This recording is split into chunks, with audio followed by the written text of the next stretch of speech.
In this video, I'm going to show you how to activate Venmo Credit Card.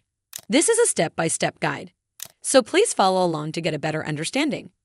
But before we dive into its activation methods, let's make sure you have everything you need.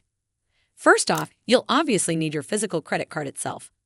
Additionally, you might also need some personal identification details for verification, like your social security number, date of birth, or your bank account details.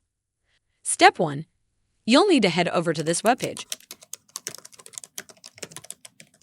And once you're on this page, you need to scroll down to this section.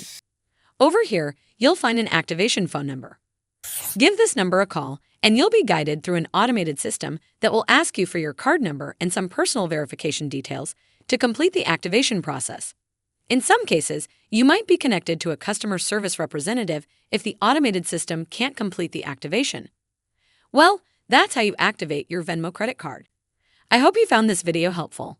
And if you did, make sure you give this video a super thanks by clicking on the heart icon to help support the channel, and don't forget to hit the subscribe button. We'll see you in the next one.